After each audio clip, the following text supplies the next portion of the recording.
Welcome to the Creative Mind Smart Money podcast, where we turn financial confusion into creative confidence. I'm Samantha Eck, bookkeeper and fractional CFO for creative entrepreneurs. Each week, I'm sharing my financial expertise and actionable strategies to help you build a thriving creative business. Plus, you'll hear from industry experts who bring fresh perspectives on growing your business beyond the numbers. Because building a successful creative business starts with strong financial foundations. Your next chapter starts now. Hello, and welcome back to another episode of Creative Mind Smart Money. It's been such a joy these past couple weeks to kind of share a little bit about my background and where I come from, and now to kind of dive into the reason that I chose creatives. So, first of all, I want to upfront and just mention a lot of what I do comes as guidance from the Lord because I pray about it and I ask for that guidance. So I very much integrate my faith in everything that I do in my business. And I already knew when I was doing bookkeeping, and I think I talked about this in the last episode about how if I didn't have enough, like if I didn't get enough clients by the time a certain point in time when I first started my business, that I would just get another job. And the Lord has always been very good in making sure that I have clients so that I can continue to do bookkeeping and continue to do what I do best, which really is the bookkeeping and helping my clients to be able to do what they need to in their business to thrive. So that's always been one of the most exciting things for me. I prayed a lot about who I would go with because when I first started, I don't think I really had a niche.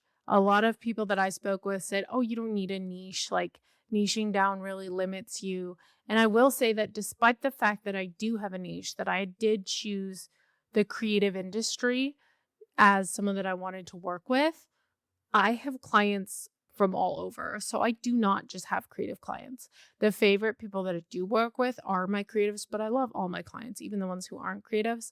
They're all great people. You know, a lot of them have been with me for years. It's great to actually chat with them. And I'm very excited because next month, when we do some episodes in April, we are going to have a couple of my clients come on and talk about their experience working with me. So it's going to be a very exciting thing for you guys to kind of see how it has been to have someone work with me on different levels. We have a lady who worked with me in terms of starting in my middle tier package. She went to my top tier package. She also has CFO services. So we're going to get kind of like a peek at that. And then we also have a lady who started off with just taxes. She also had me do her bookkeeping cleanup.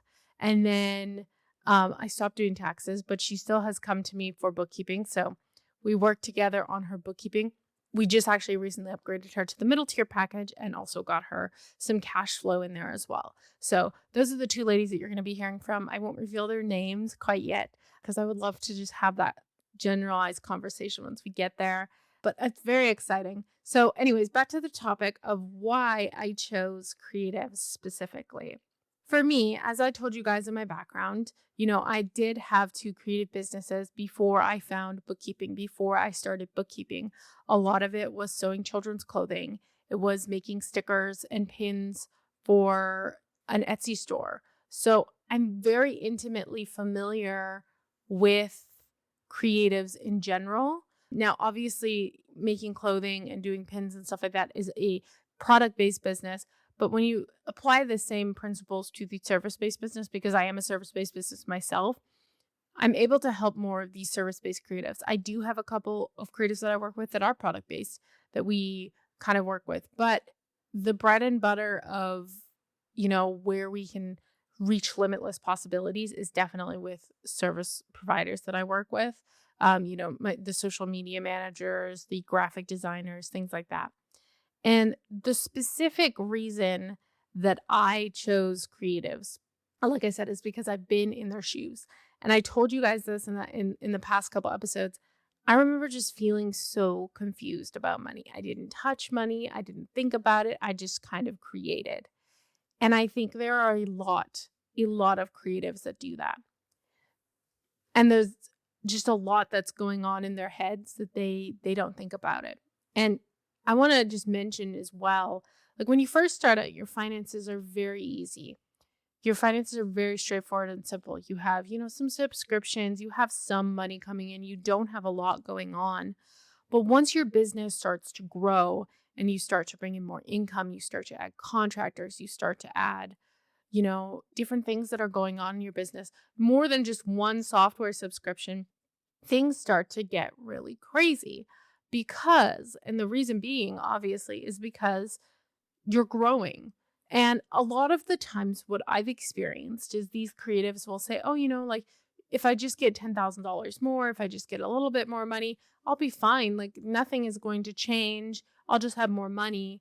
But the problem is that more money actually compounds the issues you have, whether it's a systems issue, whether it is a cash flow issue, whatever it is something that is going to be compounded.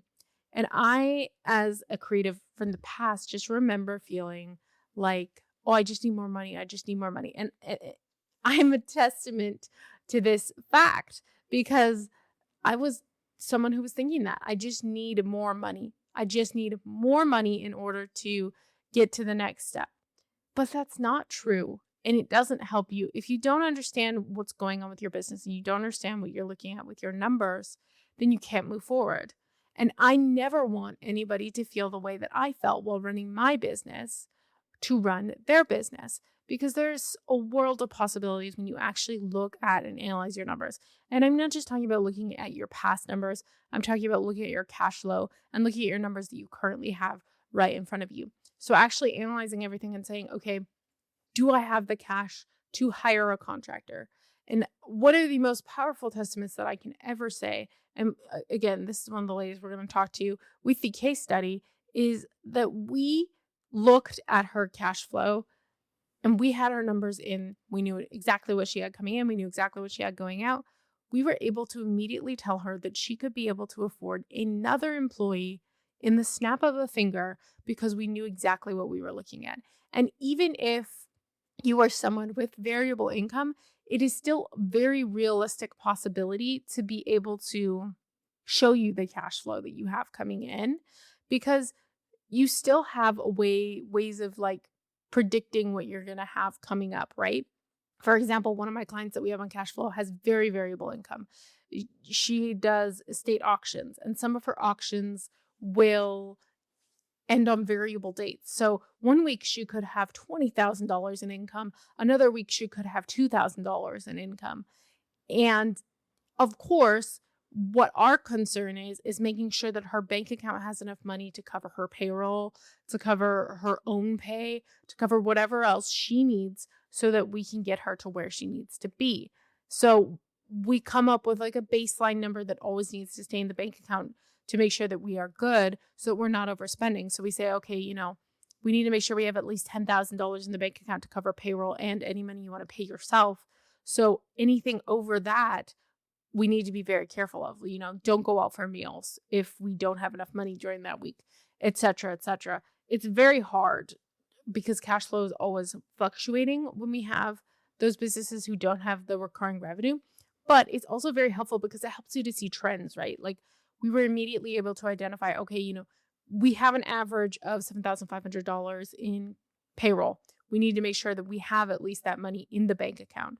So getting off track, going on huge tangents, but I chose creatives because I never want them to be able to feel the way that I felt. I don't want them to feel lost. I don't want them to get to the tax time and say, hey, how much money did I make? Did I even make anything? I think I lost money. I want them to know.